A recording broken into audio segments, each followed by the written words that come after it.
کیا آپ جانتے ہیں کہ انسانیت کی سب سے پہلی آزمائش کیا تھی؟ یہ وہ لمحہ تھا جب جنت کی خاموش فضا میں ایک حکم نازل ہوا اور انسان کی تقدیر ہمیشہ کے لیے زمین سے جڑ گئی۔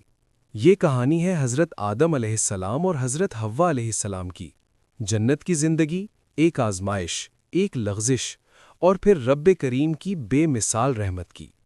اللہ تعالیٰ نے حضرت آدم علیہ السلام کو مٹی سے پیدا فرمایا، اپنی طرف سے روح پھونکی اور فرشتوں کو حکم دیا کہ آدم کو سجدہ کریں۔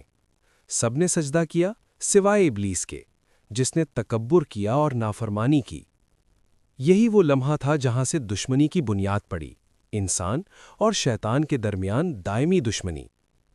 اللہ تعالیٰ نے حضرت آدم علیہ السلام اور ان کی زوجہ حضرت حوا علیہ السلام کو جنت میں بسایا، فرمایا، تم دونوں جنت میں رہو، جو چاہو کھاؤ، مگر اس ایک درخت کے قریب نہ جانا، ورنہ ظالموں میں سے ہو جاؤ گے۔ جنت میں نہ بھوک تھی، نہ پیاس، نہ خوف، نہ غم۔ یہ ایک مکمل نعمتوں بھری زندگی تھی، مگر اس کے ساتھ ایک آزمائش بھی۔ شیطان جو پہلے ہی نافرمانی کی وجہ سے مردود ہو چکا تھا، اب آدم علیہ السلام اور حوا علیہ السلام کو بہکانے لگا۔ اس نے وسوسہ ڈالا، دھوکہ دیا اور قسمیں کھا کر کہا کہ وہ خیرخواہ ہے۔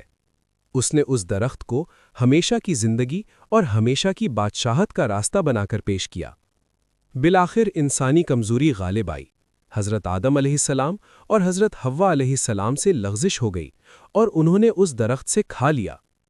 فوراً انہیں اپنی خطا کا احساس ہوا، جنت کی وہ راحتیں چھن گئیں اور انہیں اپنی نافرمانی کا بوجھ محسوس ہوا۔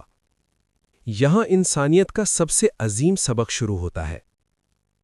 حضرت آدم علیہ السلام اور حضرت حوا علیہ السلام نے تکبر نہیں کیا، الزام تراشی نہیں کی، بلکہ فوراً اللہ کے حضور جھک گئے اور وہ الفاظ کہے جو اللہ نے خود انہیں سکھائے۔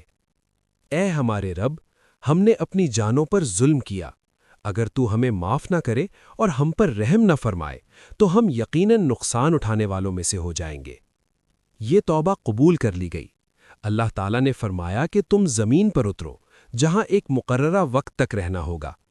زمین انسان کی سزا نہیں تھی، بلکہ انسان کی ذمہ داری تھی، ایک امتحان، ایک مشن اور ہدایت کا سفر۔ اللہ نے واضح کر دیا کہ ہدایت آتی رہے گی، اور جو اس کی پیروی کرے گا اس کے لیے نہ خوف ہوگا نہ غم۔ یہ کہانی ہمیں یہ سکھاتی ہے کہ انسان گناہ کر سکتا ہے مگر مایوس نہیں ہو سکتا۔ اللہ کی رحمت اس کے غضب سے کہیں زیادہ وسیع ہے۔ حضرت آدم علیہ السلام اور حضرت حوا علیہ السلام کی زندگی ہمیں یہ پیغام دیتی ہے کہ لغزش کے بعد دروازہ بند نہیں ہوتا، اگر دل جھک جائے، آنکھیں نم ہوں اور توبہ سچی ہو۔